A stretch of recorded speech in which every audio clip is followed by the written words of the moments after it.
Well, hello again. Well, that previous super long stream, which is now monetized by Best Motoring. Yay! I showed 20 seconds, they demonetize. Well, you cannot demonetize something that's not monetized. My channel isn't monetized, but if some people watch that previous big ass 4 hour long stream, at least Best Motoring gets some money, which is probably a good cause. Anyway, I made a McLaren F1, and it was a bit of a sad that in the end my couple little test tracks didn't work because I didn't check that, and I had this blue screen of death and it corrupted something. Test tracks are back up. Plan for today is to do a couple of tests to see how my quickly made McLaren F1 compares to the real thing regarding the acceleration, speeds and cornering grip. Then I'm gonna hop into the sim and just do some laps and perhaps make couple more tweaks. If you didn't watch the last stream, let me summarize those 4 hours in 4 minutes. We went through the spreadsheet, we've entered all the numbers that we could find in data, and we invented most that we couldn't find. All the weights, dimensions. Chat was awesome and provided us with a screenshot of a torque curve, but we applied some losses on there, some drivetrain losses. We entered all the gear ratios, made some differentials and brakes, spent a long time making tires, comparing them and showing some real data that if you're a modder and you like tire data, you might want to check all the 4 hours, because somewhere in there might be something about tires. And then we did a little bit of aero, which I kept very simple. No ride height sensitive stuff. It's a road car, so we kind of got away with just having simple aero. Tiny little bit of downforce on the back, actually more than a tiny little bit, but not a huge amount of downforce. About 80 kilos at the rear end at 300 kilometers an hour, and 15 kilos at the front end at 300 kilometers an hour. Just a tiny bit of downforce. Remember that most street cars don't have downforce at all. You need quite a serious road car to get downforce, and that's something to have in mind. Now, the McLaren F1 doesn't have big wings, at least not the one that I'm basing it on. I could show that link to Best Motoring's video again, but they will get more money because they'll demonetize this one again, which is hard because it's not monetized. Complicated. Made a suspension because we got some data for the reliable or not the suspension rates. We got those. Made a suspension geometry. Pardon. Suspension geometry is made. Since the last video I did make a couple of small changes, but nothing too major. Suspension geometry, that's about it. And then we wanted to have a go, and all my test tracks were gone. What I mean to do is take this thing out for a spin on a very long straight track, and then what we want to compare it against is... Can you get demonetized for showing Wikipedia? I'm not sure, but there are 2 tests here. Autocar did a test, as well as some customer car. They did some measurements. So we got detailed acceleration figures, which is great.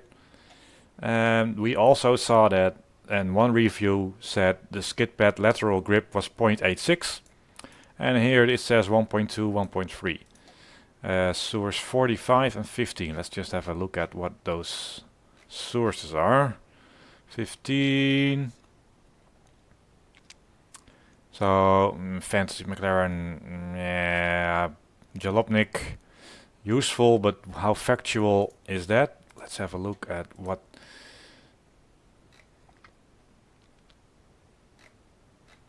Yada yada yada. Yada yada.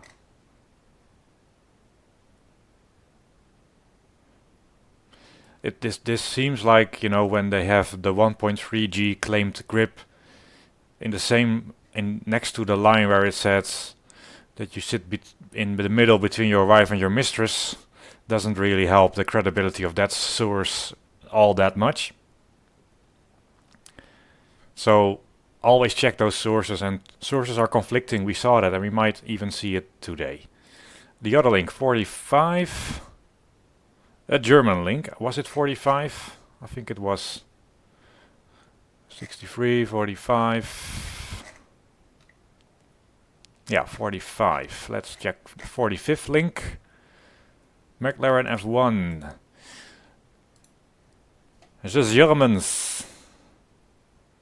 How did they measure?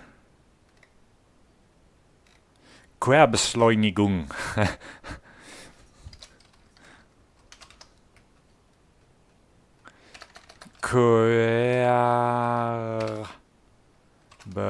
Ha! My German is the best German. Okay, so my German is all good enough. At least this is not from the LM GT or GTR version. They are different. Maximale Querbeschleunigung. Yes, I know that word because there is a German magazine, Sport Auto. Sportfahrzeugmagazin. They have lots of good reviews, and I remember back in R Factor doing the... What did we do? The Corvette. They had a nice review there. So they say the maximum Querbeschleunigung is 1.2. However, sometimes Sport Auto, they measured it on a racetrack where you have some banking and stuff. So 1.2 G, it is very, very optimistic for a road car. Even today, you need like the absolute top of the line, super track-oriented Ninja car to actually do 1.2 G on a skid pad. Skid pad is just a flat piece of road, not a racetrack with banking.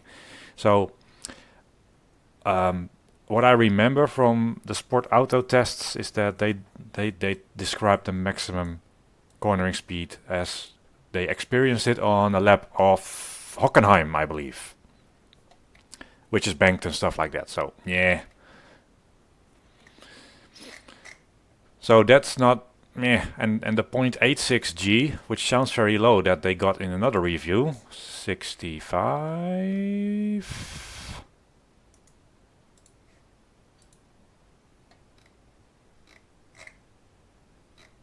Lots of stuff here.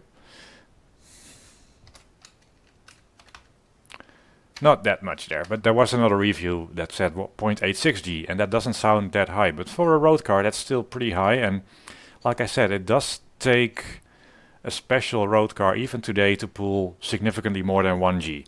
However, I do think 1 G is fair-ish. With good tires on that lightweight, low center of gravity, mid-engined car, we might get it.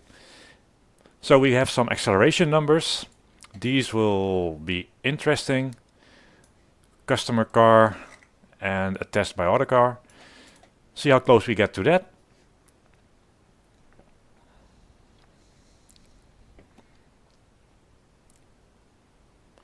Well, yeah, you have to be careful with the G meter, because if you see 1 G or 1.2 G for a brief moment, but if you go round and round and round on a roundabout, what's the average? What's the constant actual G, like a G meter?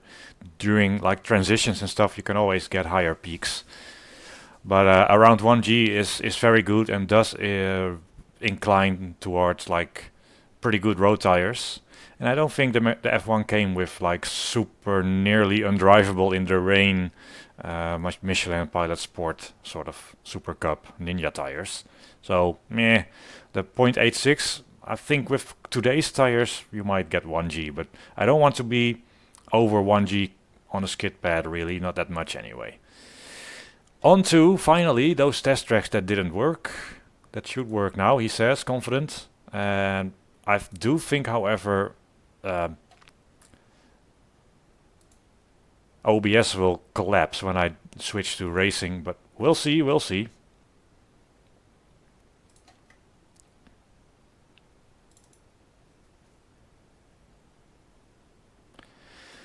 I'm starting Automobilista. I'll just have to assign some keyboard controls first. What? Keyboard? Because some of these tests are far more handy to do with the keyboard than they are with the human element behind the steering wheel. So I'm just going to quickly assign some, yeah, that'll be fine. Test We have a special track for this called Damn Straight. Missing some files because it's old, but it still loads. Does it? Does it? Yeah.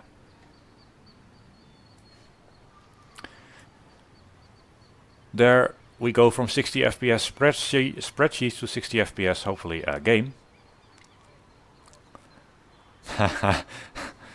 More boobies. There were no boobies last time, so disappointed.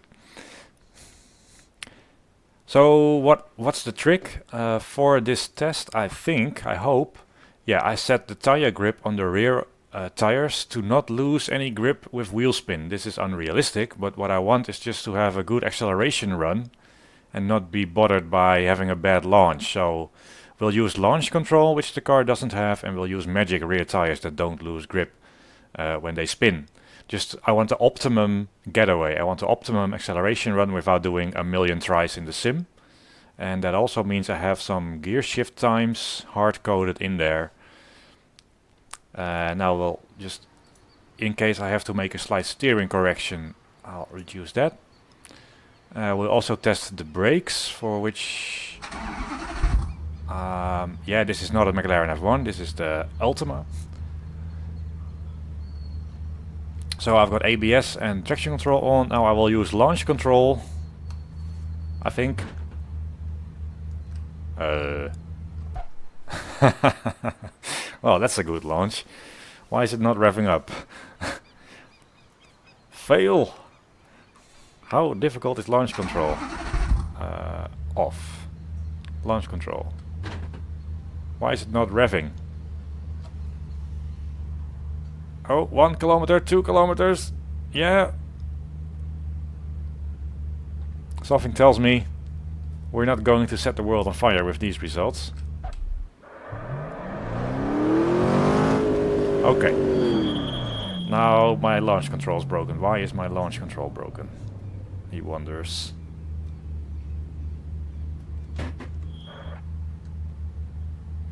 Well, let's see. Because it shifts up instantly. Why is that?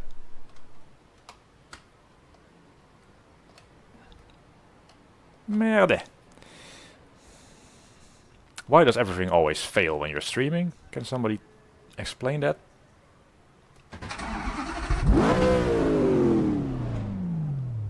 Well, let's just see what happens if we don't use launch control. At least we might get away, but remember, this is keyboard.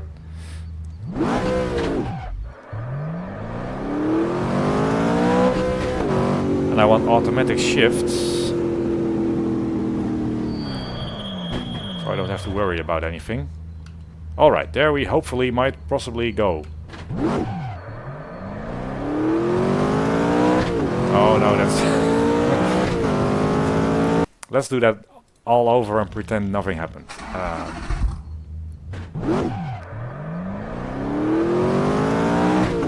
Yeah.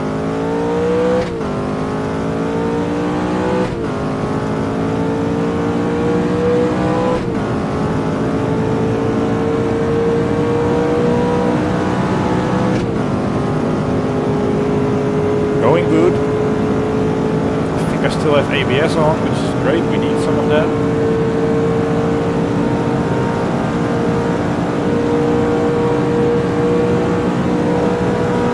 It's not slow.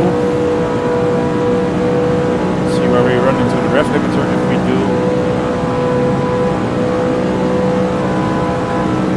And we get to the wall. I have to make a steering correction, but at this speed with the keyboard, that's a little scary. Okay, braking. Slowing down, slowing down, slowing down, slowing down, slowing down. Okay, I'm not sure, since launch control didn't work, how good my launch was. We'll be able to see.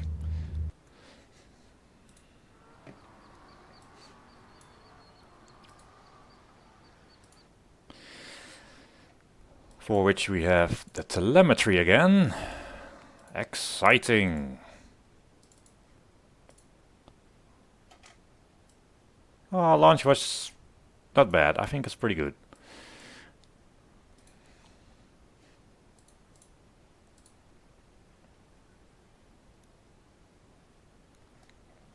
You see, the thing with one of those super fast road cars is you get with the, that's one of the reasons, although there is some room for improvement with the Ultima in Automobilista, but these cars are super difficult in the sense that they have the speed and the acceleration of a racing car, but they have less grip than anything that you ever expect from modern like GT cars or racing cars or even a boxer cup or let alone like a single seater. So you are doing the speeds, but you do not have the grip.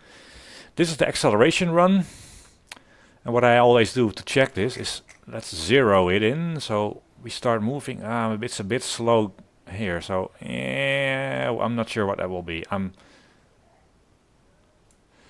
We got it at 0.5 mile per hour. That's where I'm going to sort of zero it. Set main offset 2.4 seconds. That's the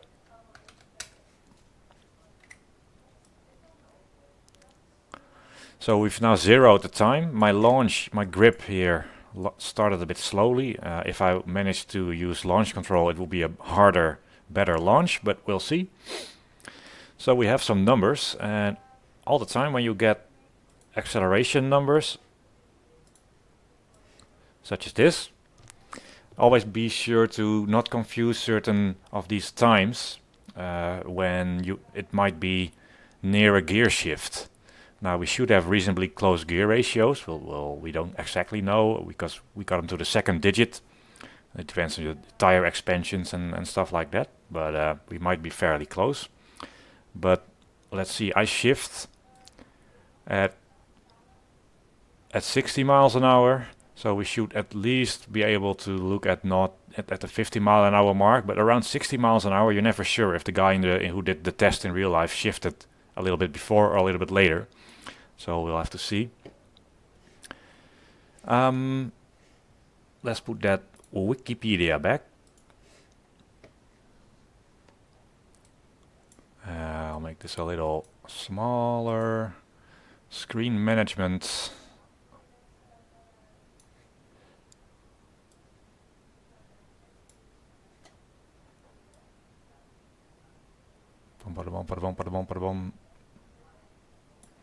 Let's look at the auto car test first.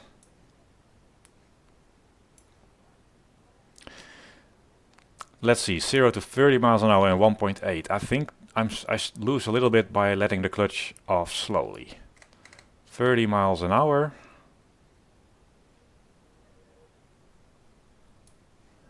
Oh, actually no, 1.7 seconds for me, so that's not bad. 40 miles an hour in 2.3. 2.2 for me, so we've gained a tenth. 50 miles an hour, 2.7. Yeah, that's where I'm kind of the same. I always wonder how do they measure this like so exactly. Data logging and stuff has its tolerances, but we're spot on at 50 miles an hour. 60 miles an hour there at 3.2. I'm at 3.3 something. So we're pretty close. 70 miles an hour. 4.2, 70 miles an hour. They managed to do that in 3.9. It's a little weird. 80 miles an hour, 4.5.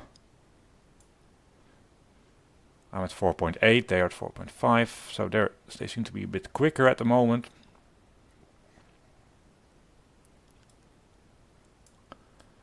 Let's check 100 miles an hour. They do that in 6.3. I'm in 6.5. Let's take 120, just after the gear shift. We'll see how that matches up. 8.5, 9.2. So now I am quicker again. So it's a little weird. I lag behind and I'm quicker. But let's have a look at the other numbers here from a customer car. Let's change the speed to kilometers. All right. 80 in 2.7. 2.75, so that's all right. Let's take 120, because I'm certainly not near a gear shift. Mouse, more DPI, 99.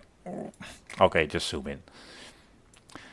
4.5, 4.3, so a little bit behind, which is great. Being behind is great, means I can make the car quicker. 170, 180, 7.5, 180, 7.3, so I'm a little bit, a couple tenths behind. 220, 10.4, 220, 10.1, so I'm losing a couple of tenths.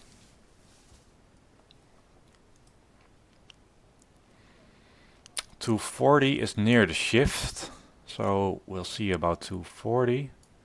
12.3, 12.2, so I'm gaining a little bit here again, it seems. 260.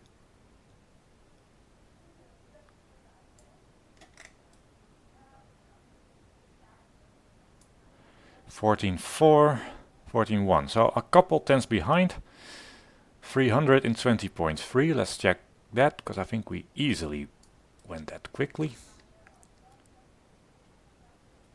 300, 20.7, and they are at 20.3, so I'm fairly consistently, perhaps just a couple tenths too slow. And my launch is fine, so my grip is good and my launch was great, but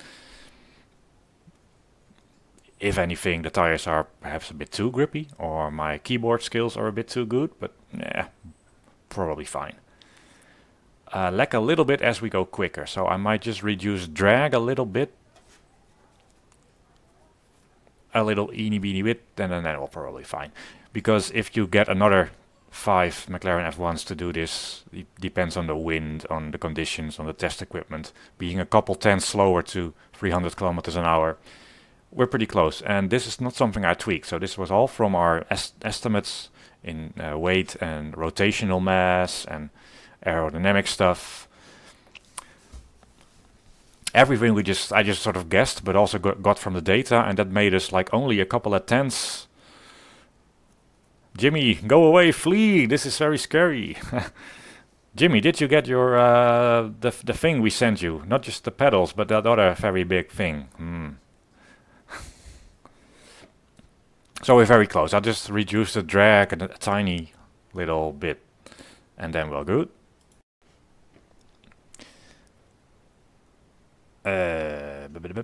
It's called Aero.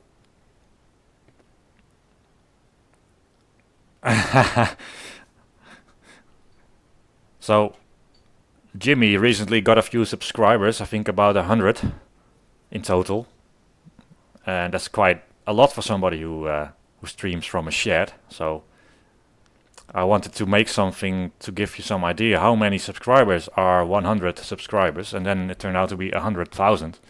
So I tried to make something that puts that into perspective. What is 100,000 people?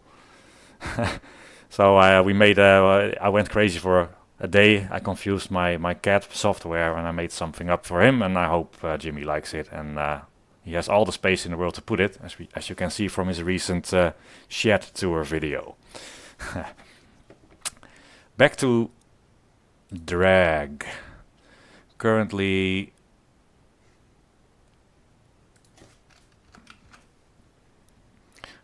So a little bit less drag is what we're after. Currently it estimates my top speed to be 370. We know the car is limited by gearing.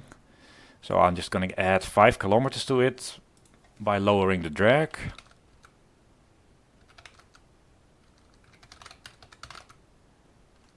That's probably fine. So at this point I'm sure we're going to be much closer in the acceleration stuff already. So that's good.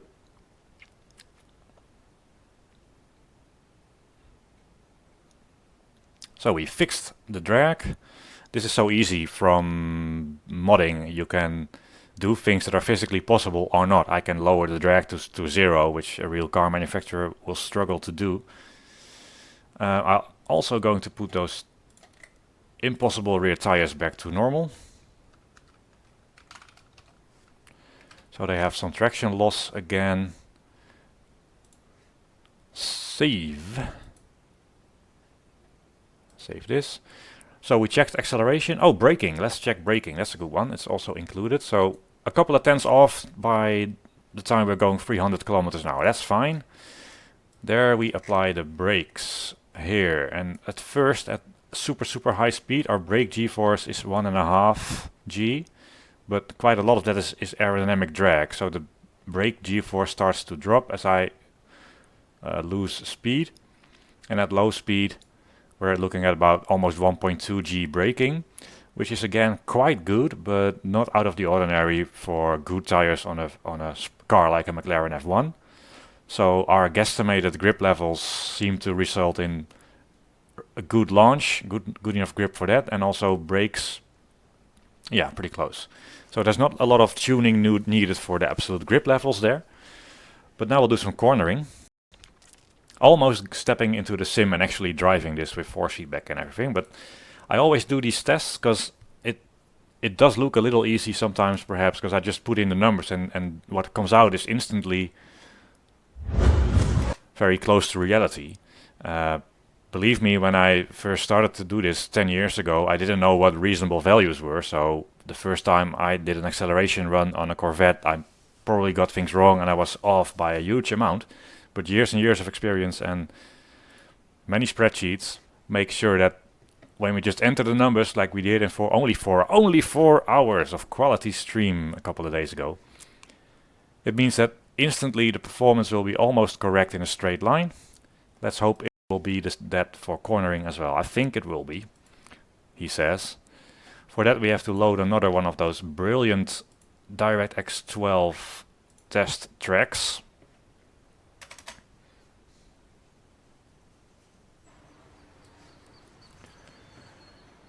I'm going to use the keyboard again, final time, I promise. Set the steering lock to 10 degrees, which is the point where I've reached optimum grip. And I'll just turn off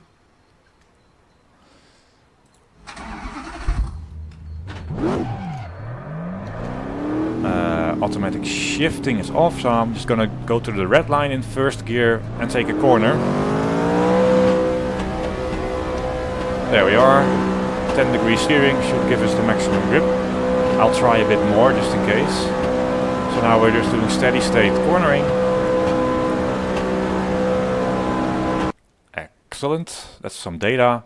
And just to make sure that's actually the peak, I'm gonna add a couple of degrees of steering. Gives us a bit more slip angle on the tires just in case for some reason that's not true, but we'll look it up. Oh yeah, shifting. What's the ski? Yeah.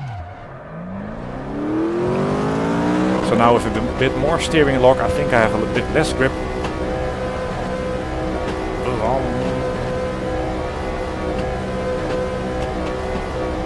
Excellent. Data. Thank you, Automobilista. Let's load those sessions up. First, this is the one where we had 10 degrees of cornering, and you see we do a constant speed of about 102 kilometers an hour, and my G-force, cornering G-force is 1.02, which is typically a bit less than braking. That's normal. Plus, yeah, 1G. Like I said, I didn't want to be too far above 1G, but I think with good modern tires, a McLaren F1 will corner at 1G. I think that's possible. So yeah. We checked acceleration, braking, cornering. Now it's time to jump into the sim and just do some laps and see how this thing I've created, and some of you watched me create, how it actually drives. So for that, we'll make OBS crash by going to webcam mode. I have my doubts, because now I have to switch from my dual screen office mode to sim mode. So if a fire breaks out at your place, it's probably because of what I'm about to do.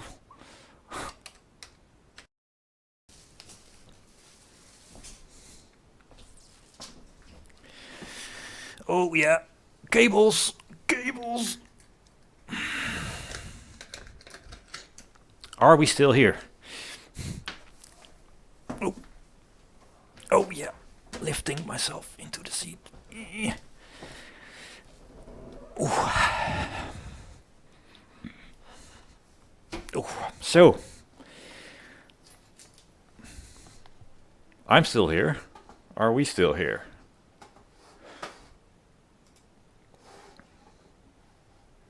Chat, are we still here? Yeah, I think we are. Ah. Computer not died. That's great. Now I have to just set up Automobilista again, because we're running more pixels. 60 Hertz. Multiview not windowed. Thank you. Hey, who looked at my physics nuts?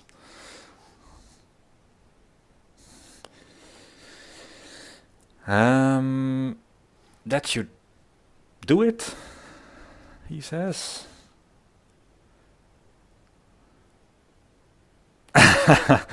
Harry. Oh, that chat derailed quickly into Harry Nuts discussions. Oh dear. Let's launch the game, see if it works.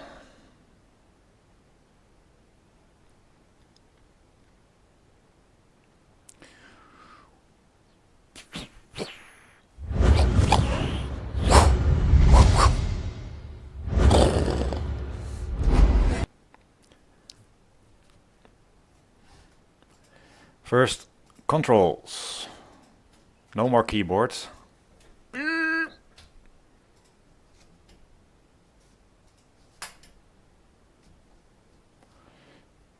Shift up is fine. We're going to use the H pattern. Okay, that's probably good. I think. Where shall I test it first?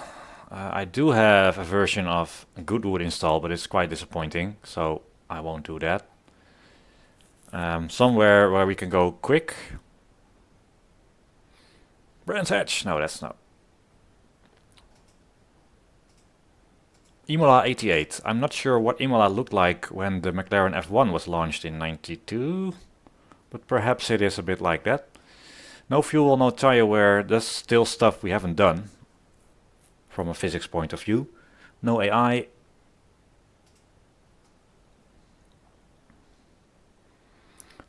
Plugging Niels Heusekveld's talk and drive, which these seem to have kind of become almost. Lazy talk and drive.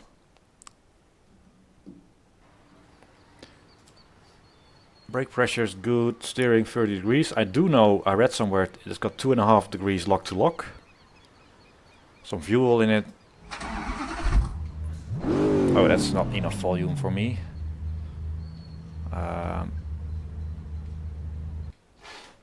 Let's check my amp, which is out of reach for maximum lack of comfort.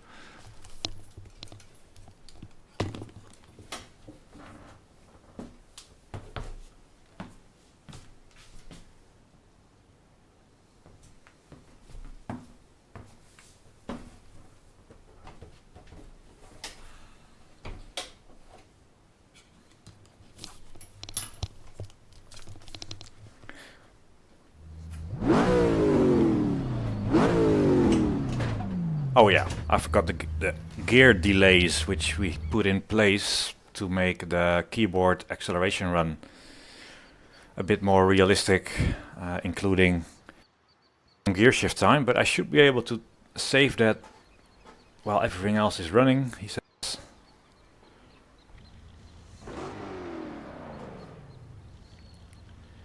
Gears shift delay 0, 1, 0, 1. That should do that. There's no auto blip. Some of the physics files you can edit when the game's still running, but if you change something to the tires, you have to reload. Yeah, now it's quick.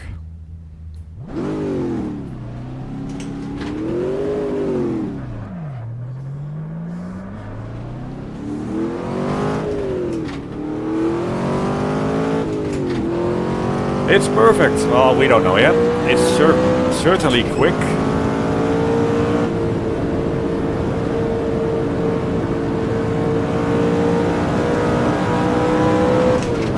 Oh, we're off. That'll happen more often.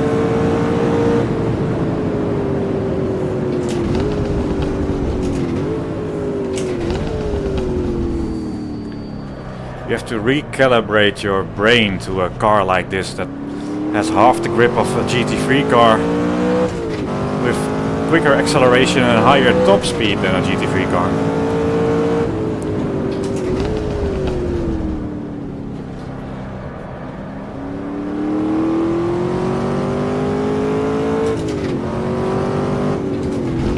First time driving it, that's always a cool moment. So you went from just boring numbers and spreadsheets to actually driving this unique, newly created thing.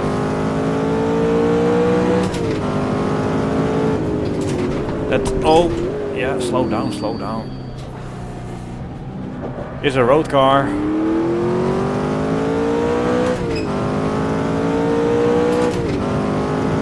I'm not clutching. Downhill braking, I'm a bit scared at the thought of doing that. So what did Imola look like in '92? I think this was already gone. Or, well, this where I am now wasn't, but some of the bits were changed. Well, perhaps what? Because this was there. It was a Barrichello crash. Nice big blip. High curves. Actually, this might be pretty accurate for mid-90s.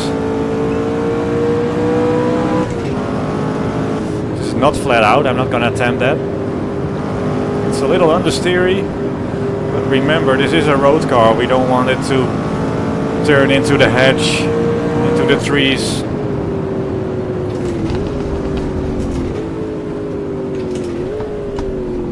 Just when touching the wheel. Has it got power? Oh, it doesn't.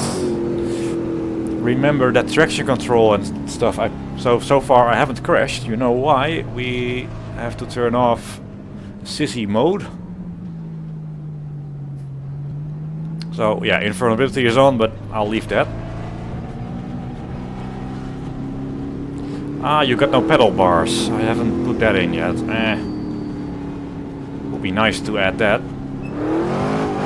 Yeah, that's traction control disabled. Oh, ABS disabled, definitely. Yeah, that's how you check. Plenty of torque and power.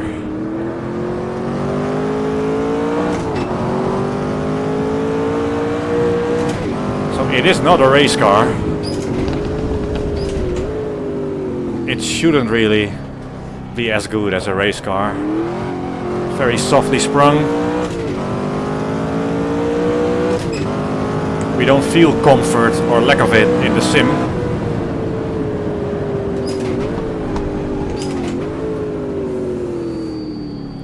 It does seem to work pretty well though.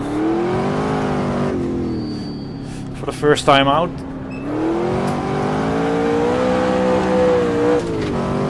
No problem doing a bit of a power slide. Don't forget to brake. It's a bit wallowy, of course. You saw in the demonetization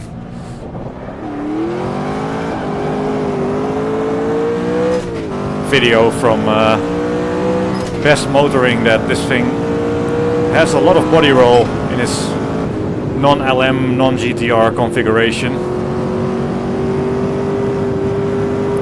And some understeer.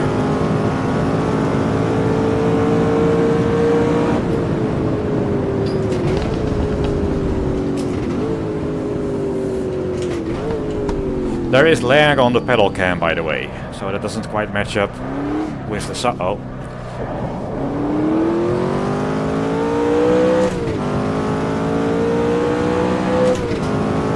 Acceleration is quite something. Oh, the brakes are not.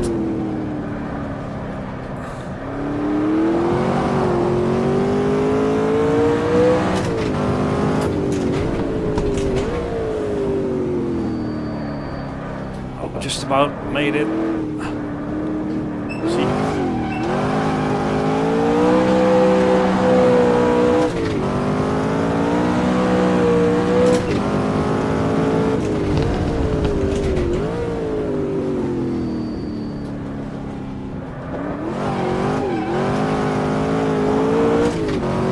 That body roll, that wallowiness, makes it a bit sluggish when countering the drift and how it comes out of the drift. Makes it a bit less secure than when it would be stiffer. But otherwise,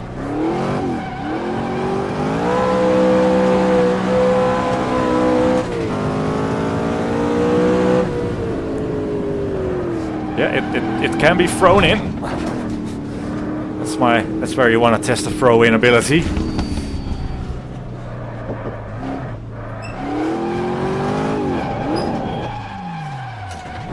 Yeah, it can also spin. Just, you know, the basics. We're testing the car here.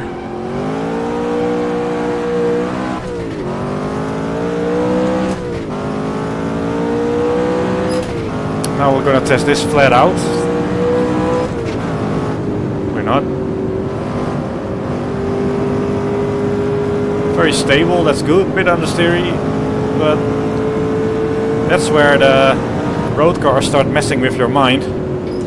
Because you think, well, we can make it better by making it stiffer, making it more oversteery.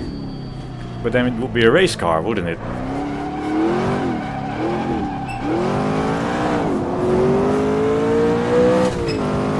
So it kind of has to be not brilliant on a racetrack compared to a racing car.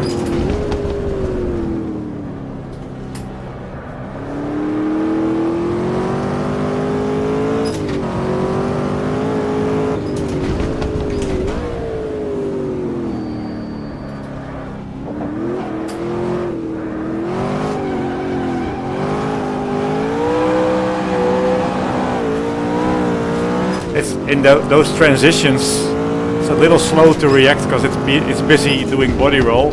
Oh, it's also not braking. Yeah, that was me. Still made it.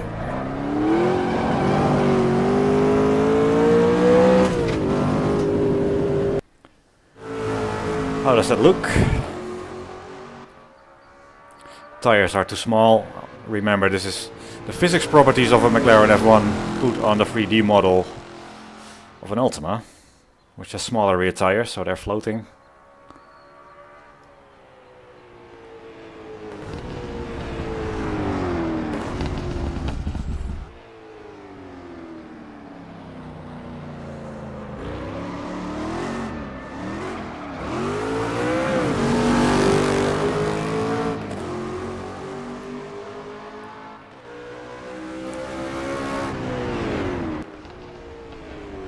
Wobble on the braking there.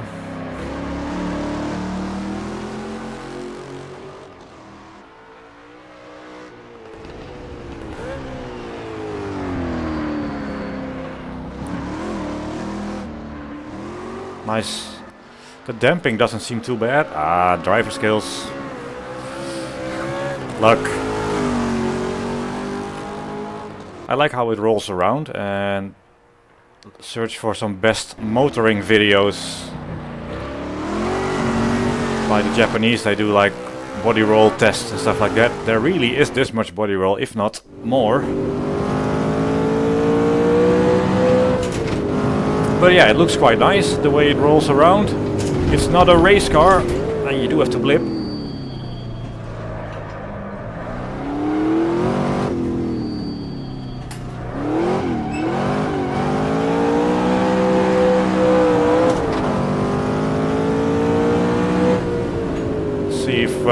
It's a little... Its wallowiness makes me a bit uncomfortable throwing it around like a drift car.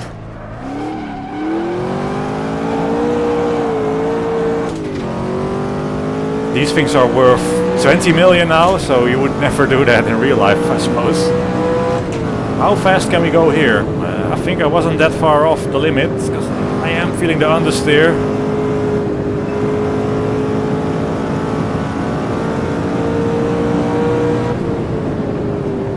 Interesting, I have to brake as well as corner. It does behave nicely. Very stable. But the patience that you need. So we have about 1G of cornering, and that doesn't change. The quicker I go, we don't get any real aero downforce for more grip. And GT3 cars these days, like the sim racer's favorite, at high speed they have quite a little bit of, well, quite a little bit, that's not English, a bit of downforce, and you can see cornering speeds up to almost 2G. So a GT3 car will not reach these speeds as quickly, and it has twice the grip in high speed corners.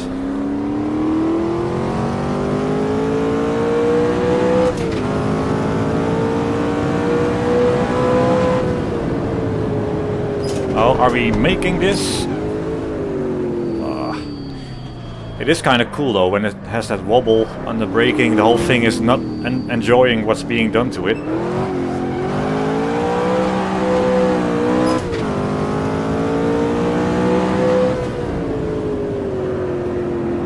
Thrown in. Suspension soaks up those curbs. That's one of the good parts of it. Oh, on the grass. In my $20 million F1. That isn't an F1, but an Ultima.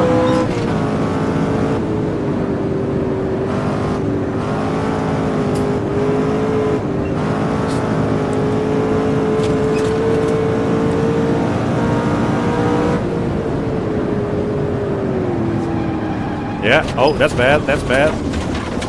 All a normal day's work for physics testing a car at the limit.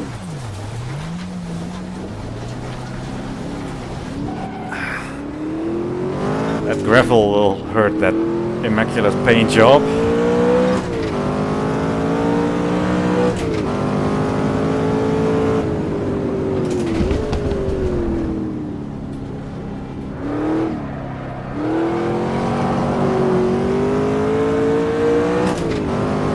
It has that sort of slow-mo vibe over it, because it's wallowy on the suspension and half the grip you're used to in a racing car simulator.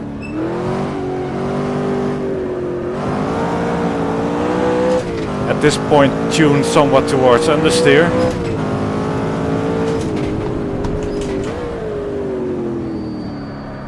But making this work on the track is still good fun.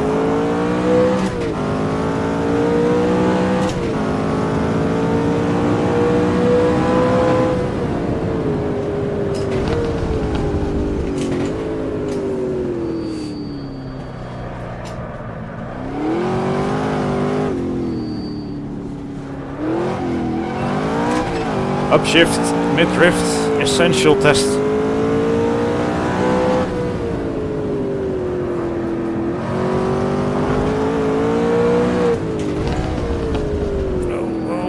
Oh, not making it.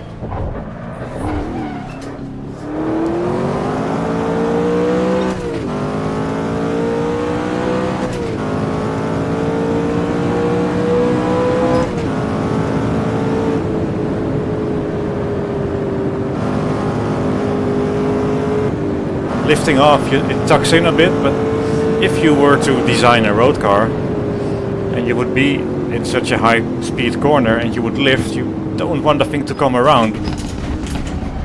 Race drivers might cope with that, but in a road car you want that stability. It might tuck in a little, but if you get oversteer from lift off mid corner, then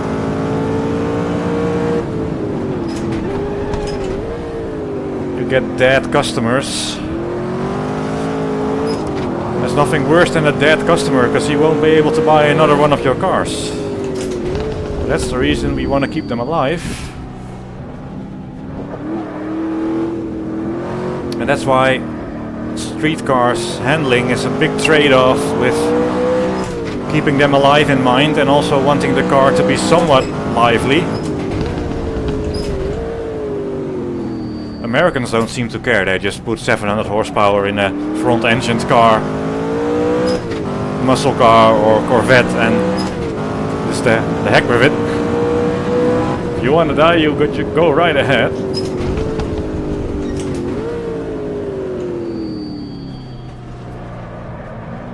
Well, this is not bad, not bad. I'm out of the box.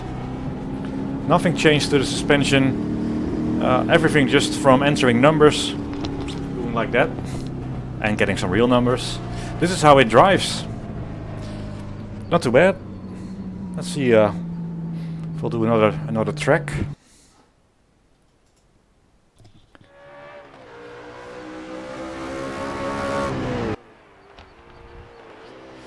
I like a short track where just locking up ever so slightly. Gotta test those brakes.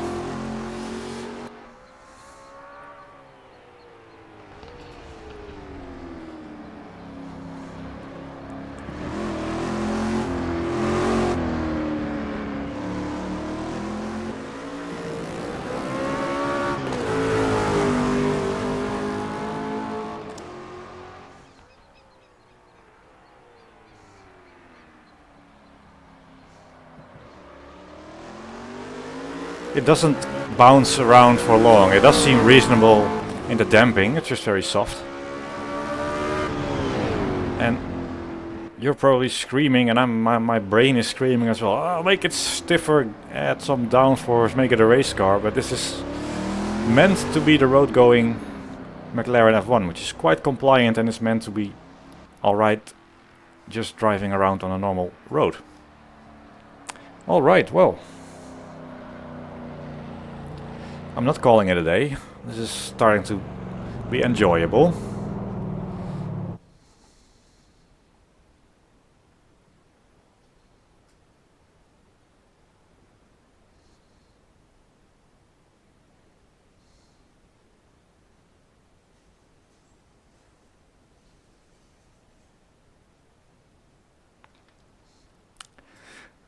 If I look bored when drifting, it's just I'm such a professional. I always keep a straight face when I'm crashing virtual $15 million cars. Where shall I drive this next? And don't say the Nürburgring, because we don't have the Nürburgring. Which Automobilista track shall I drive? Itchy nose. I won't make a change to the car just yet. Keep in mind that while it seems, well, we just spent 4 hours on the car and it's pretty good. A couple of things we haven't done and that are quite important. Tire temperature on a road tire, perhaps not that important, but that's some stuff we haven't done.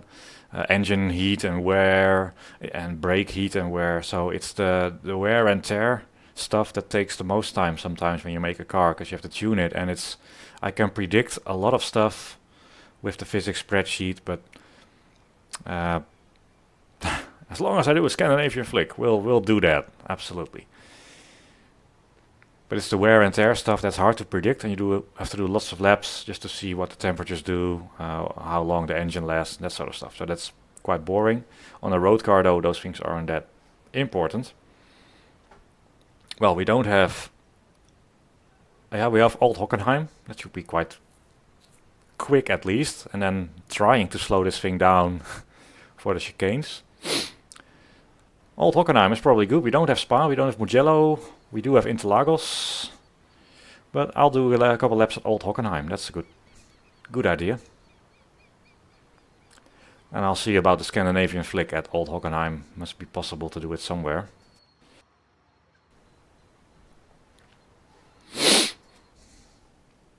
Test the day. Hockenheim 88. Medium track. What could go wrong? We only have to brake from 200 miles an hour a few times in a car without downforce and road car grip.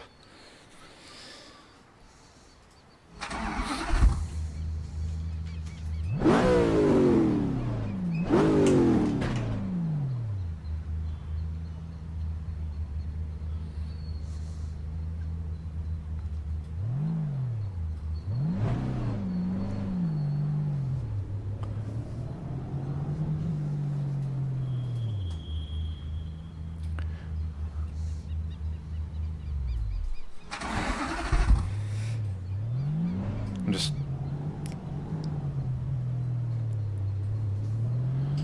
Not that hard to do. That's one of those things I might tune. We made the torque curve, but as soon as the revs drop a little, it really wants to stall. So I might change the behavior of the engine at this point where it's got a bit more torque, because I think you can drive it away. I can drive it away. Very difficult to drive it away on just a clutch, and that should be easy enough. Oh, stalled it. However, with just a little bit of throttle, it's fine. In fact, I think that's just one number. How hard can that be? I wonder... Shut up! Shut up! If it was an actual V12, I wouldn't mind the sound, but V8s are not quite McLaren F1. Let me remember to see if that actually overrides. That's an interesting thing.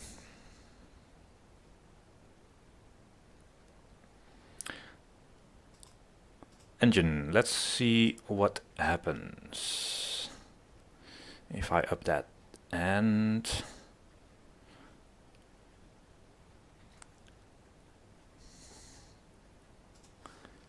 save physics files. The first day that the spreadsheet was working and I no longer had to open Notepad to manually tweak files, I just click the button and it saves all the files without typos, or at least the same typo all the time until you find the bug. Nice day indeed.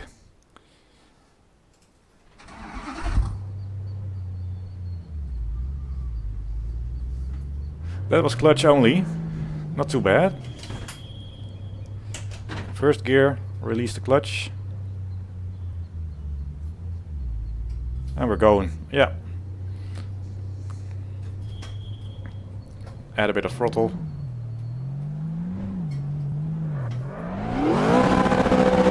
Or a bit more throttle.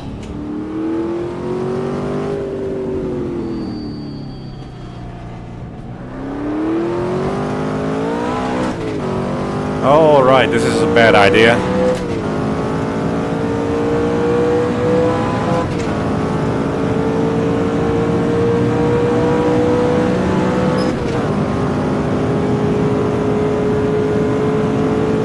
I'm just gonna brake.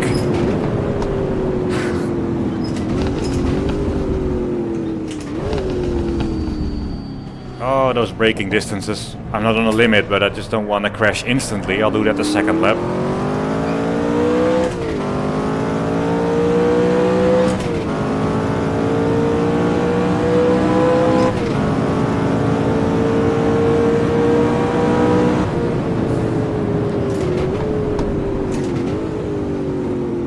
Oh, here, of course. Ah, yeah, this is the Nelson Piquet punch. Was it Piquet? With Chattarella or something? Karate Kid.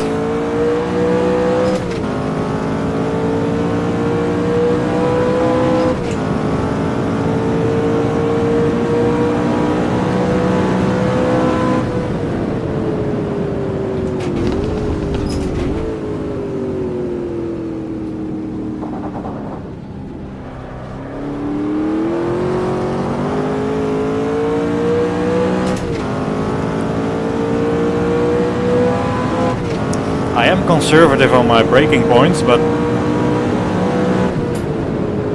Oh, not this time. Not this time. Yeah, just still made it.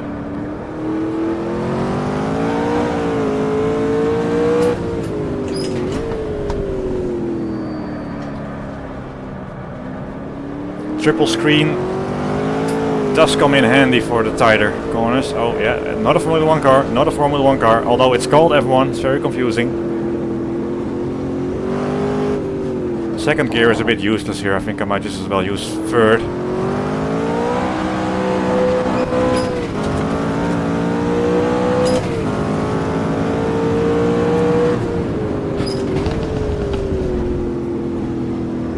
Corner speeds are just not...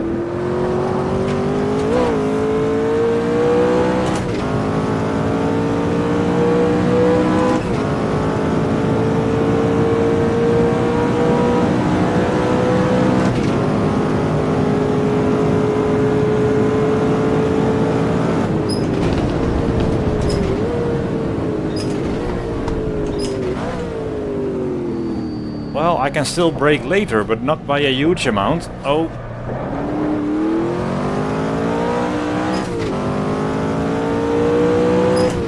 And remember, we were only a couple of tenths too slow in the acceleration run compared to the real data.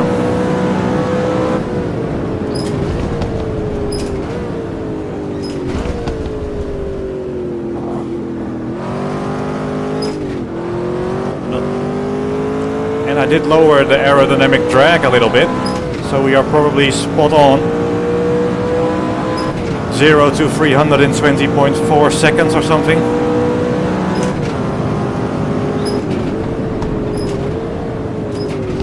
But somebody put those chicanes here. Oh.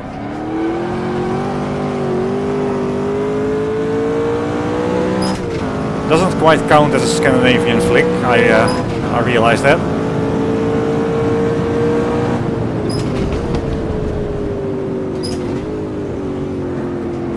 Scandinavian! Oh, no, too early. Let's do it for this one.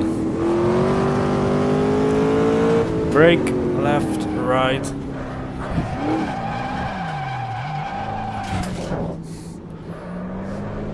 Not quite sure if the Scandinavian flick is the driving technique you want to use in a McLaren F1. Let's just keep it at that.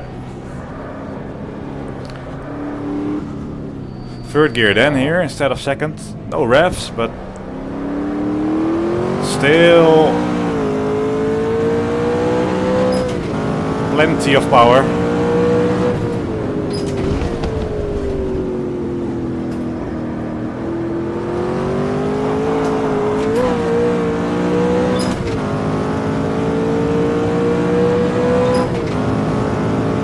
So we do reach 300 kilometers an hour, but not that much more. Because I do want to touch those brakes a bit.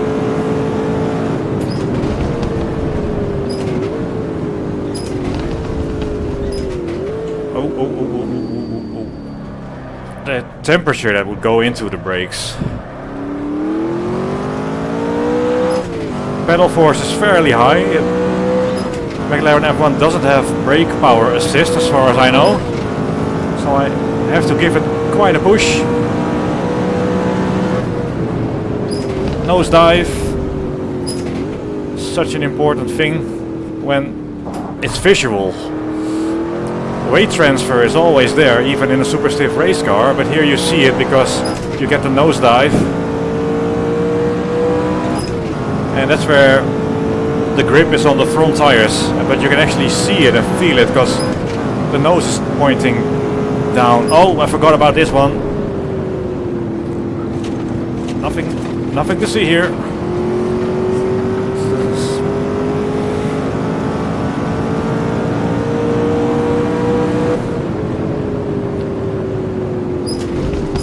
Another one.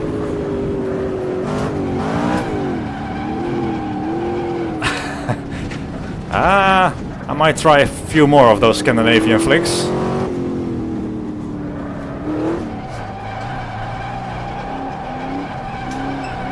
Third gear.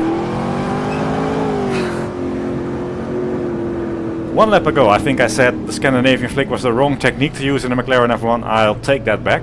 Unless you're ever in a real McLaren F1, then you don't do it. But yeah.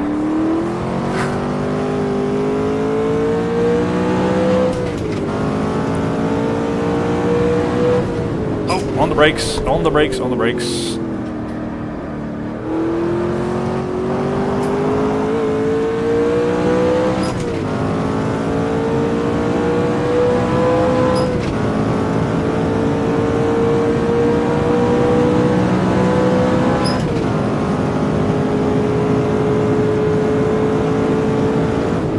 At the 300 mark.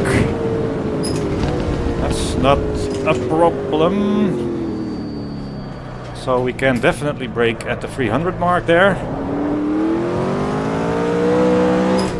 Just about able to floor it in second gear.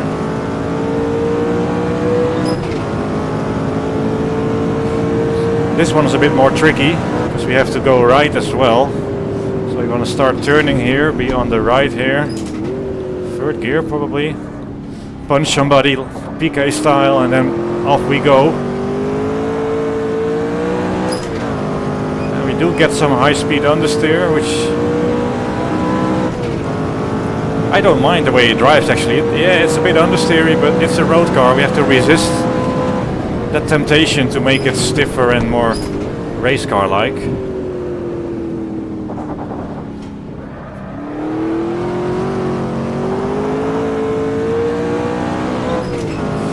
Have all the rules disabled, so it will be tricky to beat the last lap time where we use the special cheating strats. Oh no, that's badly timed.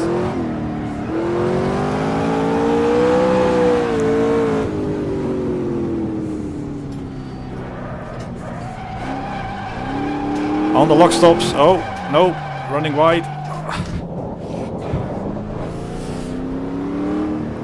We'll keep trying it there. It's a suitable corner for Scandinavian Flick.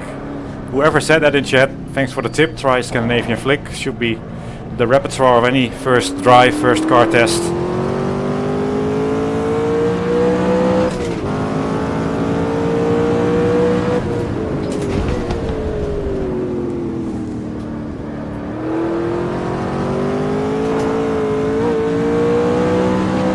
So, brake after the 300 meter board. Somewhere behind that board. And let's see how that goes.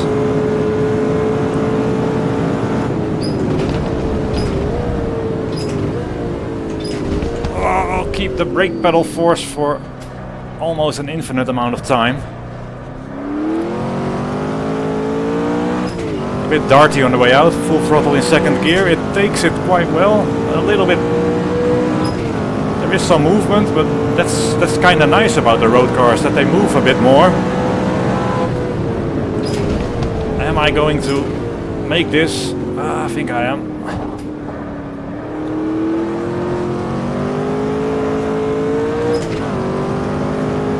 Fourth gear, we get some understeer on power. Third gear is the not quite sure what it wants there. Can be manhandled into some oversteer.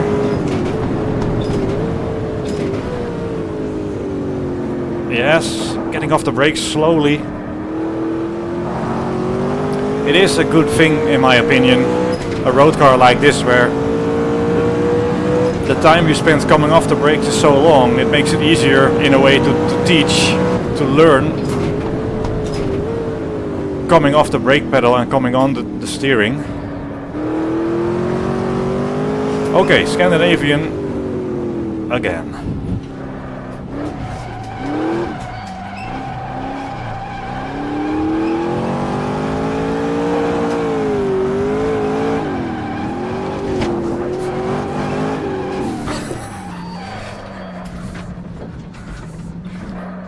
Yep, I like to see that.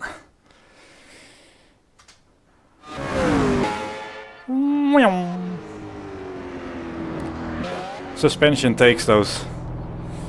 If you would have hit it on the outside tire, which is loaded, wouldn't have liked it too much, but the inside tire is fine.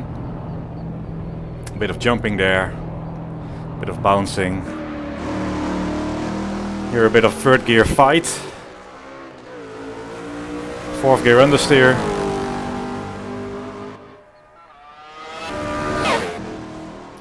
So braking, and then as soon as you see me turning in, I'm letting go of the brakes ever so slowly, and here I'm off the brake at the apex. And it happens so gently on the brake zone. Ooh, limit braking, and then you want to turn in, you can do slowly off the brakes. And the time spent doing that is twice as long as in a race car. You just have to not forget that you have to get on the brakes twice as early. Watch this.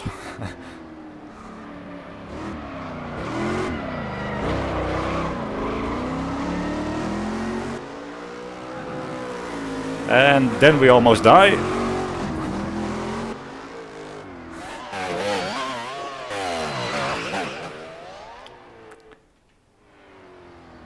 There is something about, I think you can all, if you play racing games, you can probably imagine when you make a car, you spend hours and hours making a car, and the first time you do a Scandinavian flick or a power slide in that thing that nobody else in the world has driven yet, because it's something I just invented poorly. And you pull something like this off, and you get the suspension movement.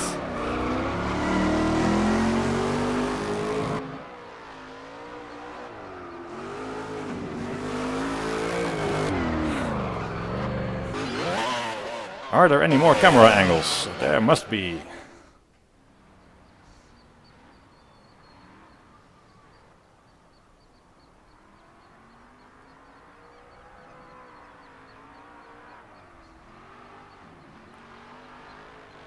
Oh, snaps back. Wallow, wallow. Not quite dead. Alright. That was good, that was fun. Let's do some more. We cannot be far removed from the first signs of over-enthusiasm leading into some high-speed crashes.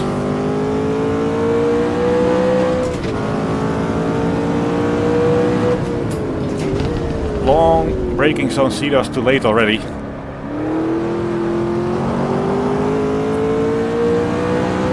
We haven't missed our braking point for the first chicane yet, so brake somewhere a bit further after the 300 meter mark than the previous couple of laps. What could go wrong?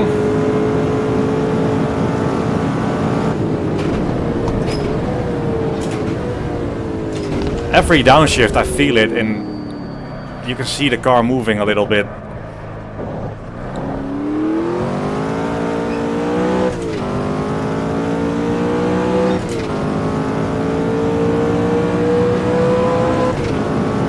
And I have to learn this corner.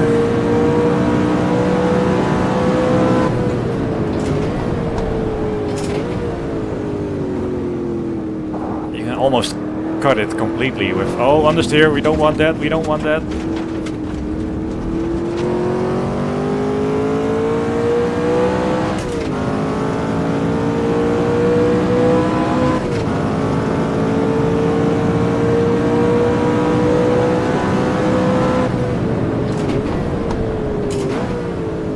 Give it a nice blip to make it settle on the downshifts.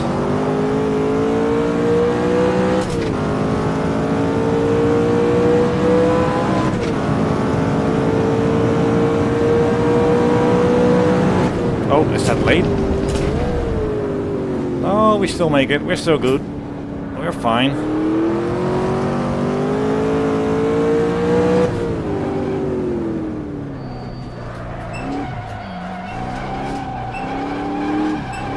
On the lock stops, we only have 30 degrees of steering lock.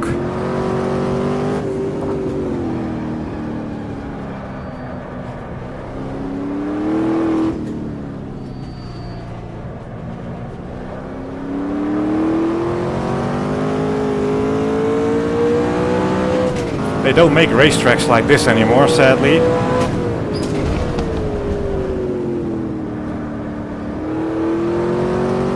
Or cars.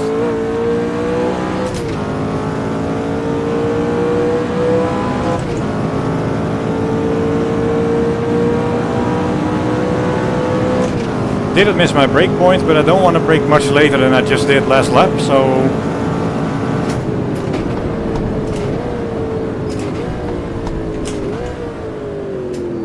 Oh, only just...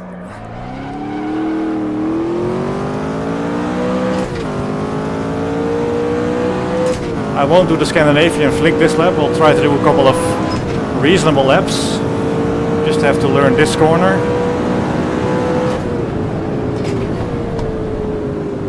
Ah, chicken.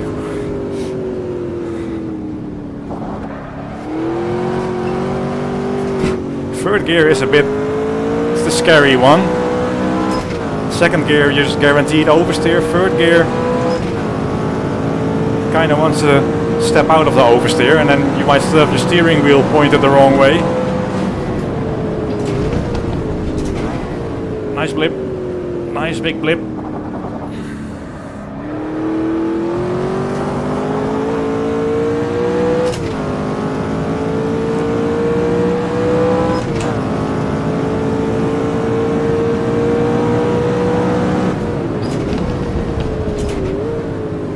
200 mark. This corner seems to have gotten quicker over the years, but then again I am... Yeah, that's nice. Oh, not too quick. It's not the same if you don't do a Scandinavian flick, I realize that.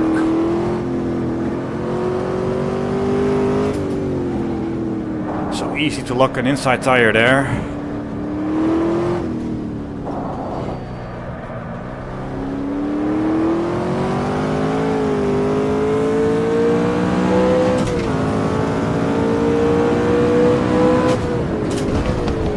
Oh, locked up a little.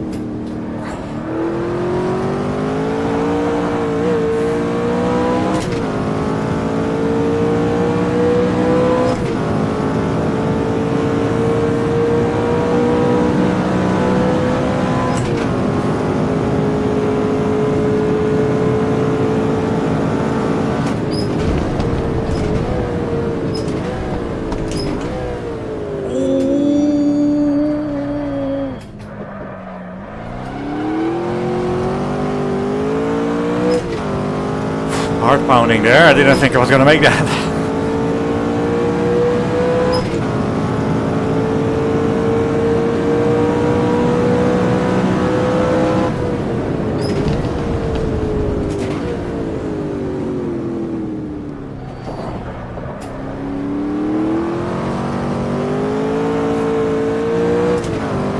Couple of snaps of oversteer in third gear.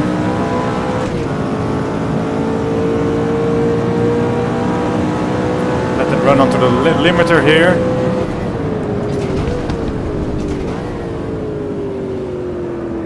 Still on the brakes.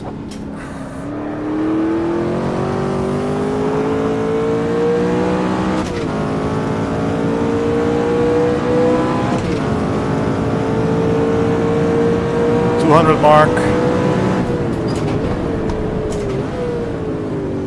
Off the brake, slowly, not quite making the apex.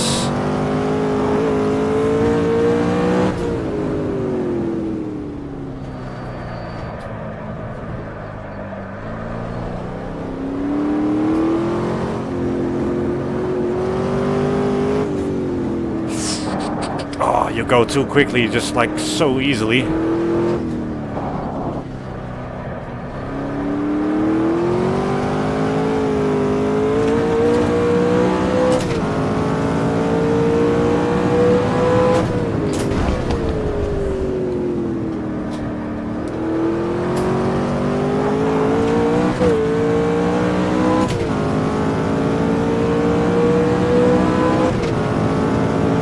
Can somebody please make the best V12 McLaren F1 sound, please? Oh!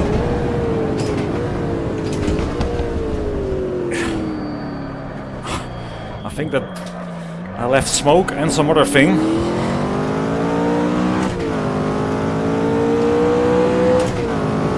It's interesting with these the Hockenheim layout that the braking for those chicanes is never straight. Oh.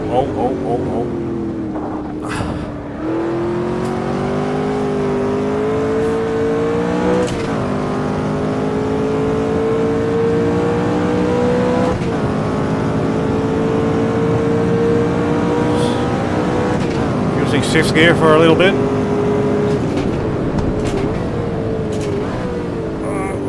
Oh, yeah, I'm still roughly managing. It's a little rude.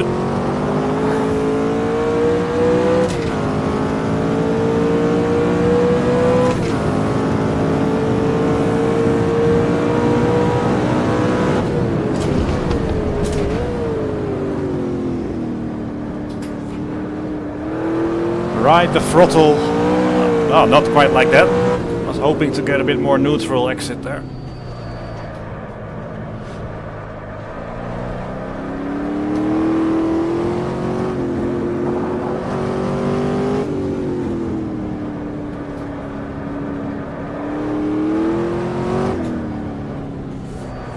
Hard work in the stadium section.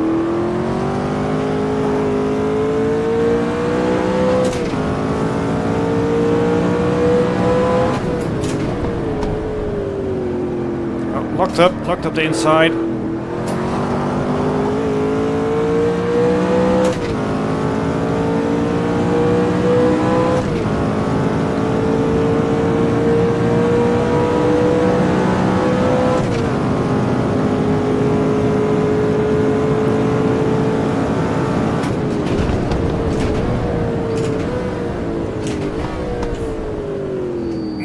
Much revs.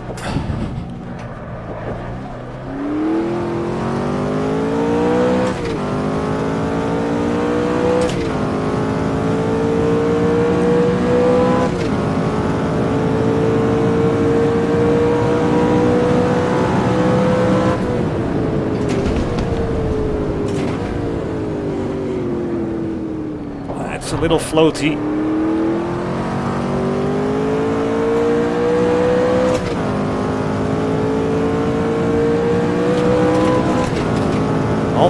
All part of the plan.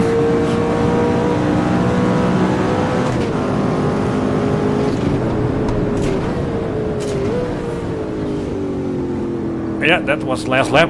Left the inside tire blocking there.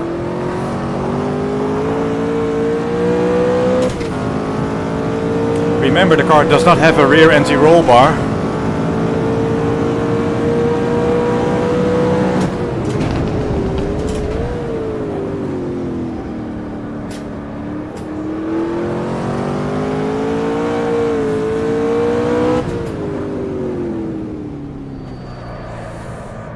Which doesn't say a lot in itself, but and I wouldn't want more oversteer, to be honest. You hear no revs, you see no revs, but you do revs, speeds. Okay, one more lap, see.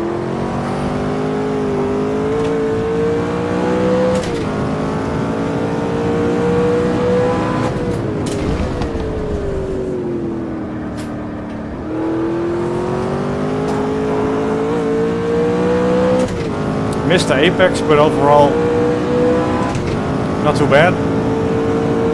Still negative.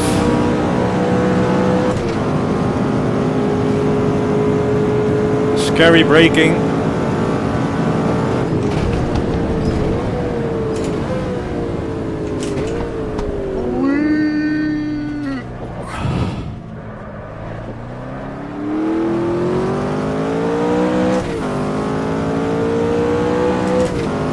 Lost a little bit braking, but I gained it because my acceleration out of the corner was better. Still negative.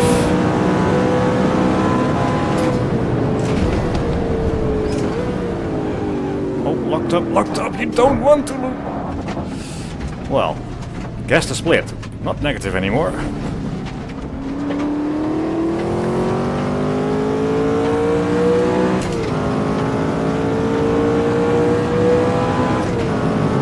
So you're not braking in a straight line, that unloads the inside tire. And in a road car the brake bias is probably set on the conservative side, so the fronts will lock up a bit sooner than the rears. So in a situation like that, where there is a bit more, you're leaning on one side, the inside front is so easy to lock up.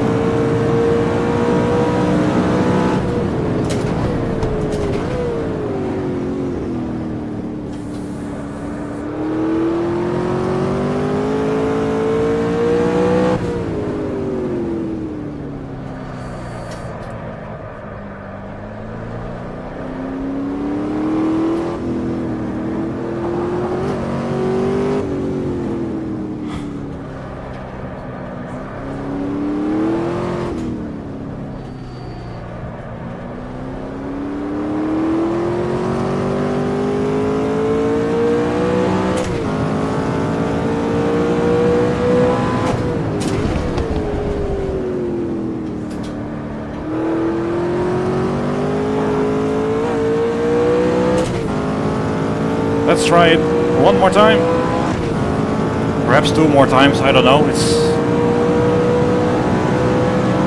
I guess everybody's left, but I'm still enjoying this.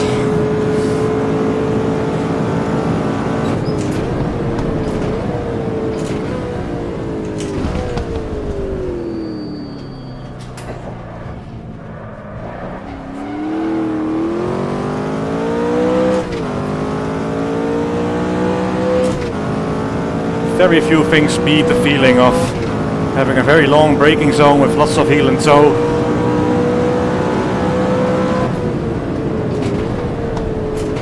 You see, the thing is, you're just not ever going to get your braking done perfectly. It's impossible. You have to get off the throttle pedal, off the brake pedal onto the throttle pedal.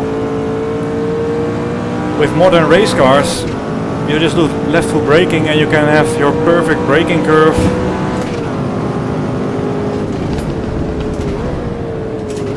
Here it is by definition impossible, and it makes it a bit more alive and a bit less game. A bit more like hardcore.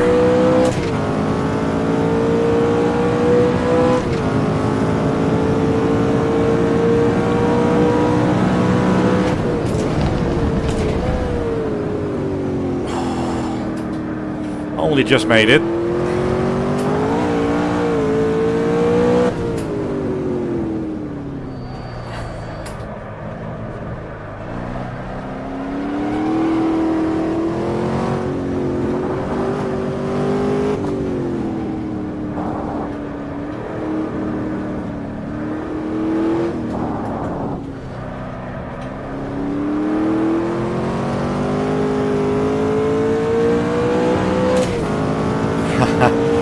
Very close.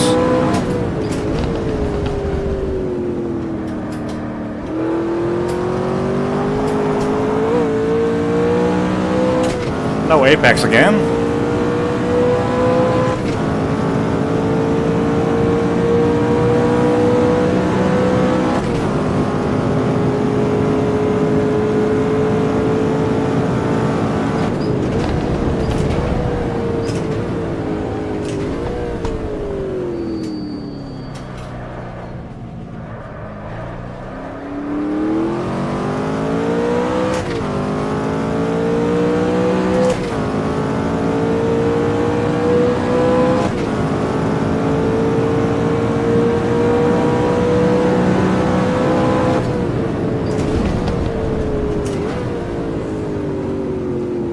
No idea what I'm doing here.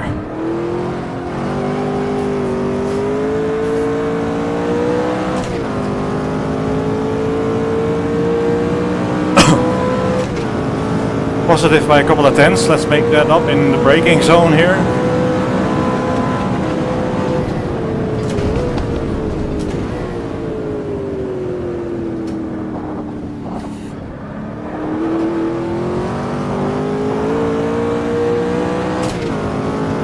Well, I made up 1/10, 1.5 tenths more to go.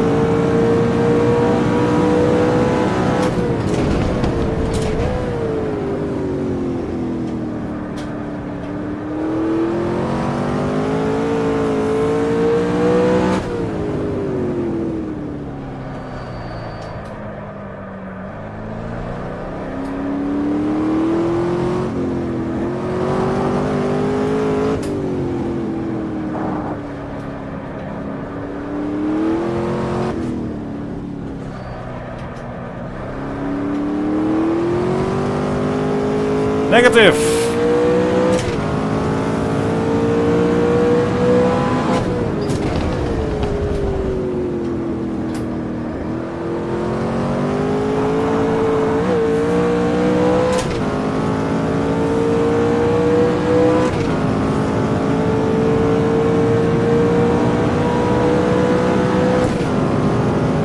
So different from a race car.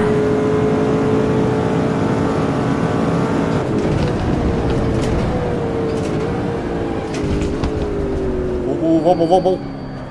Still made it.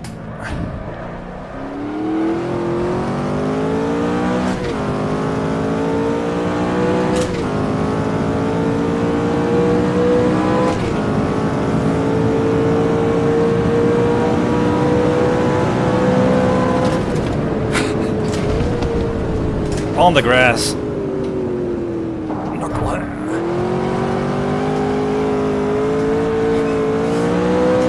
Very scary. But bravery gives you negative splits, so.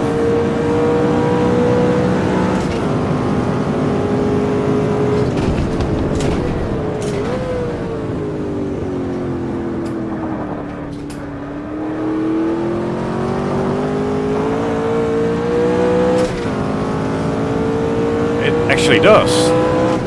That's great.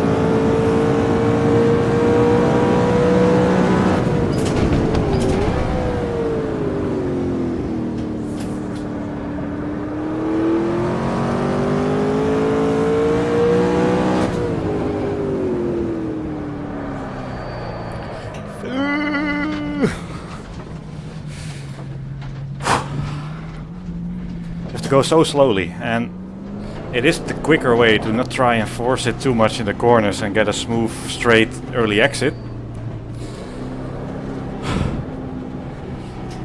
If any of you are wondering, do you work up a sweat driving a McLaren F1? Yes, you do.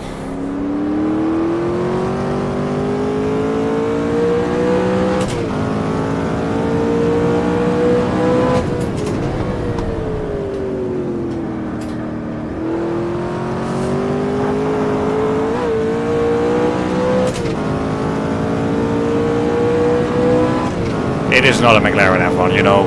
You spend a couple of hours entering McLaren F1 like numbers, a couple of tests, and this is what you get.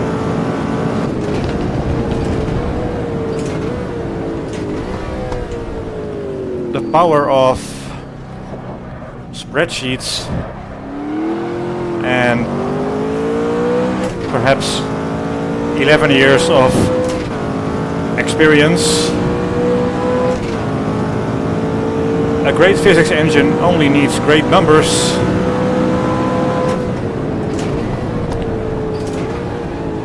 And it will kinda work.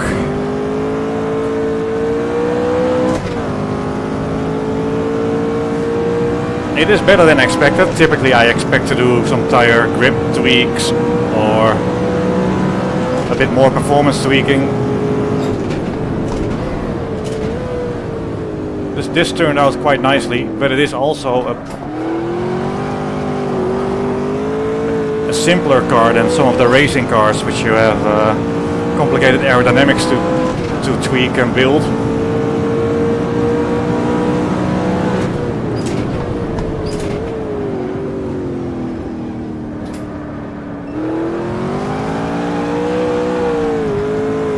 Wallow, wallow.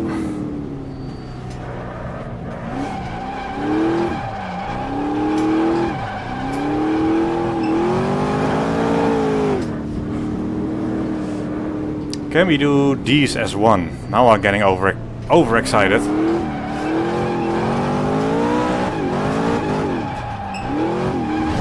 Apparently only if we go into the pits.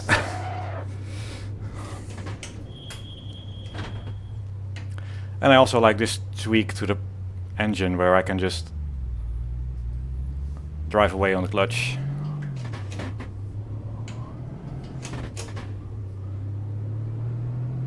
And now for some speeds I would actually have the guts to do if it was a real McLaren F1.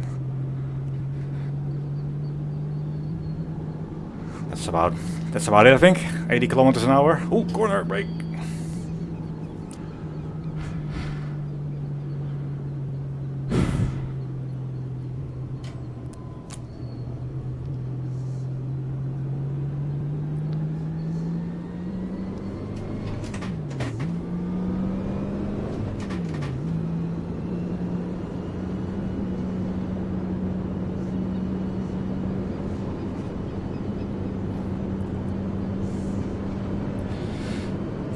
So, you've perhaps seen 4 hours, I hope not, really, I do hope not.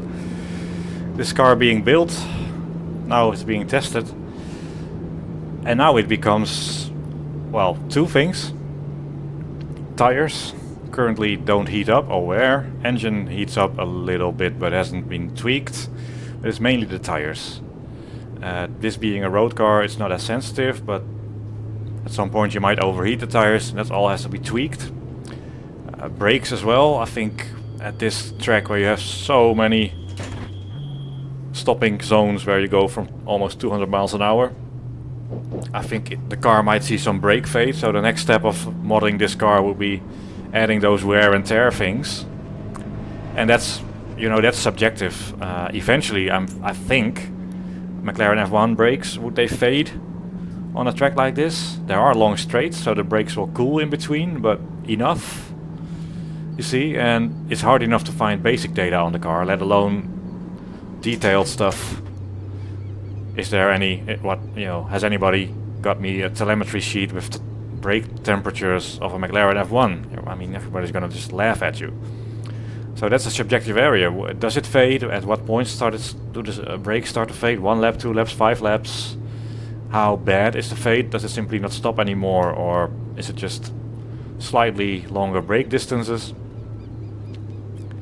How does the engine behave? Should you over rev it or downshift too early? The tires as well. We are ballpark for good road tires on a McLaren F1, but ballpark is still a park, you know. It's not like a little dot, it's a park. That's why it's called a park. It's sizable.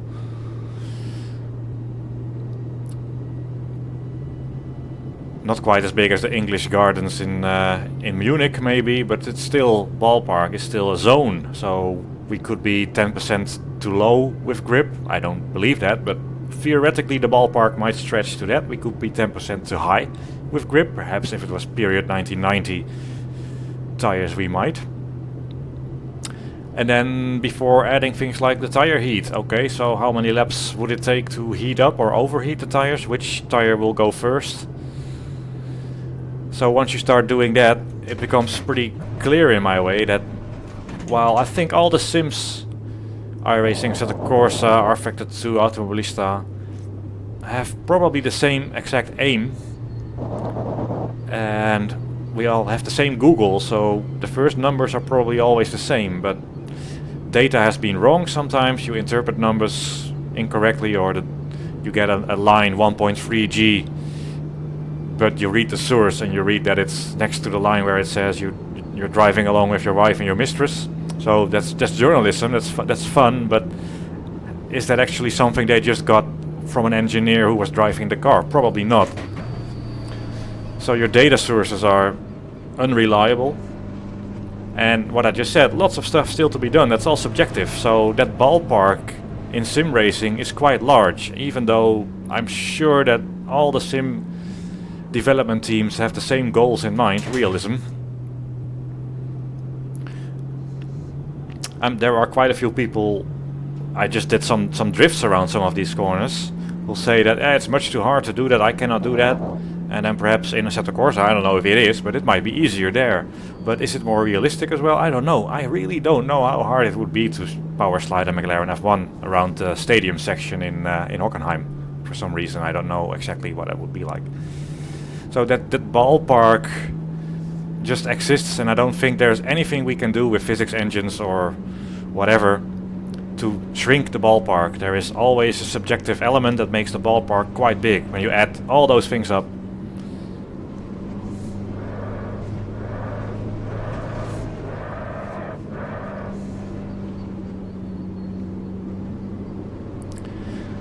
I guess we should have like a slalom course as well.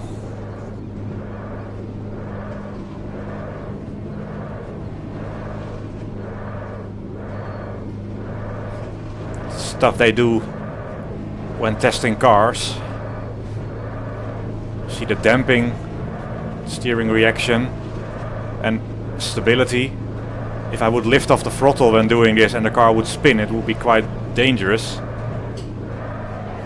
So if I did it more abruptly and lifted, you've got a little bit of oversteer.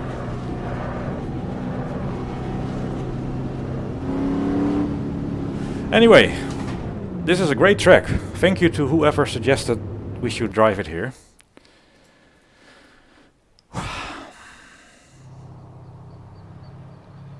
.212 it is. Which is probably the quickest a McLaren F1 ever went on Hockenheim, because nobody ever did it. Ooh. What time is it? Whoa, 8 p.m. Time flies.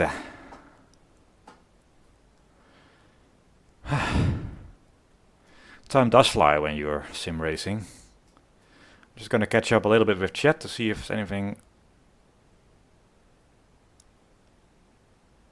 Oh, lots of chat. Hello.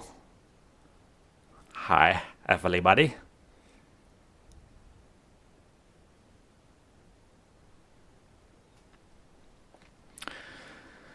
Let me just scroll through chat, some of which been asked so long ago, everybody's buggered off, but perhaps. I did not send Jimmy a bigger shed, although I am an engineer. Perhaps we can make a shed that like is just a small box, and then you pull the cord and big shed erupts.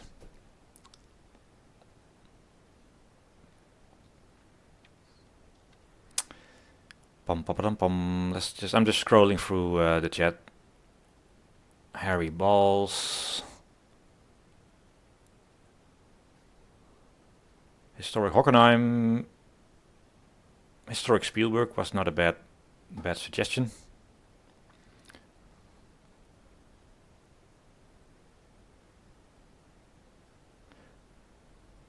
Yeah, a little bit of lag on the pedal cam.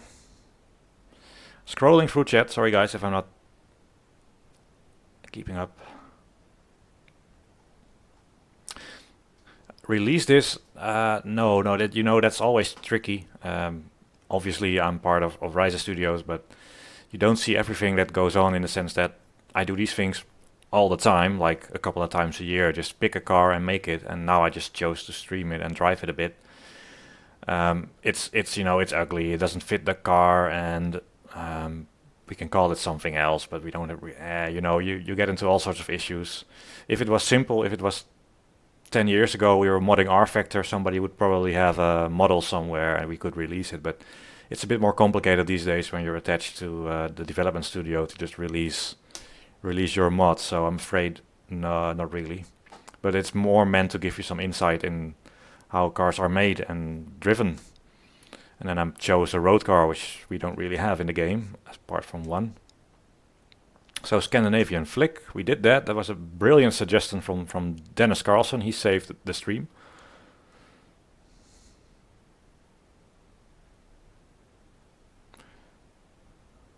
Jelly Suspension. Do you remember Thinking Head? What is it called? Carmageddon. The first Carmageddon. What a great game that was. You had a power-up Jelly Suspension. It was amazing.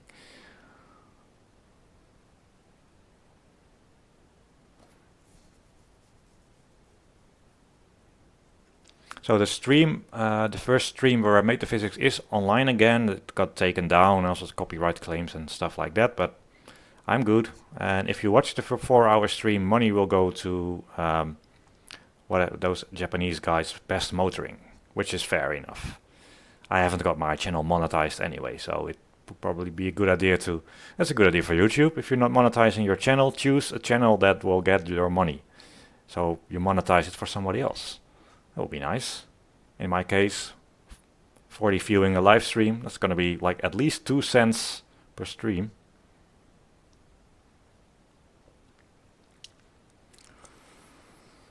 Jan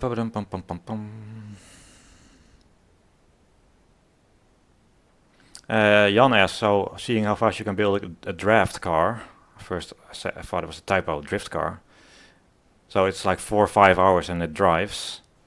And for a finished car, how long does that take? And that really depends. It can be quite quick to get to 90%, because 2 days of proper driving and tweaking the tire heating and wear and all that sort of stuff. So if all the stars are aligned, which is it's all bogus with Astro stuff, but for physics modding it actually does matter. In a week you can have pretty much a good car, but in 2 days you can be almost there already. And sometimes the trap is to keep on tweaking and doing stuff, but pretty soon you get, like I said, there's the ballpark. You can move around a little bit in the ballpark, but pretty soon you're testing your own subjective feelings of things, and one day you're in a different mood than the other day. It's very hard to judge your changes if they're actually for the better or not. So yeah, in a couple of days you can have a pretty good car, or at least up to what I think is a good car.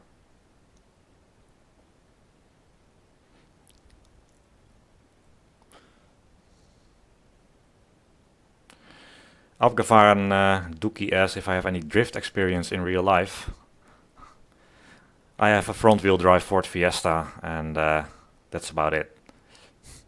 So, no.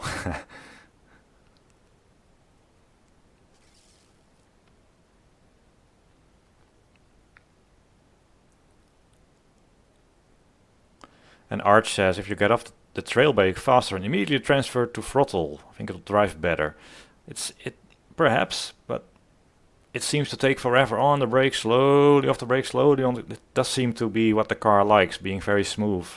And what Arch describes, getting off the brakes and immediately onto the throttle, is more like a race car. And you be abrupt with the weight transfer, and it will bounce and wobble around. So in my hands, it's not quicker.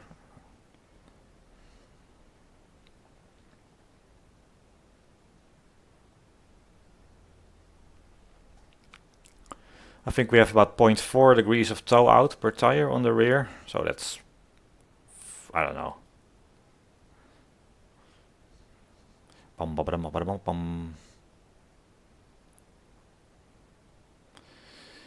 So in theory, Automobilista is R Factor 1 plus a lot of new stuff, but we cannot openly support modding because that's not what we have the game for. Our license with ISI is we can use the engine for our own game, but we cannot support modding. Modding is for R Factor, so that's why some people make mods for AMS, which is great, but we cannot officially support or explain or work with that.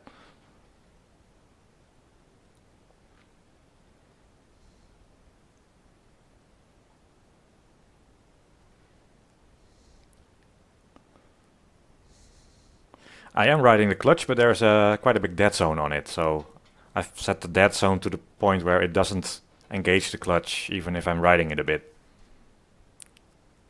So I know that's a bad habit. At some point in a new sim I'll have like a heel rest somewhere.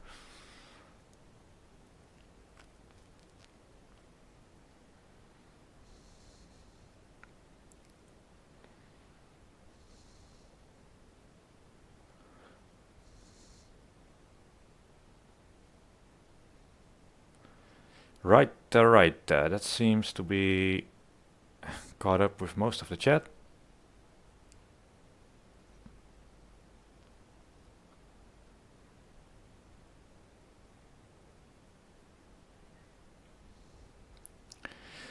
It's exactly the same as Need for Speed 2 McLaren F1, as G Vetter says. Need for Speed 2.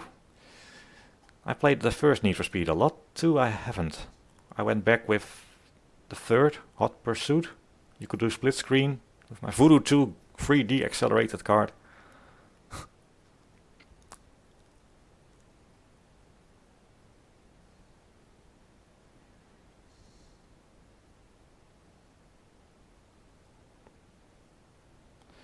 Don't end in tears. I never end in tears. We have Shift R in, well, it's not Shift R in the game, but we can always try again.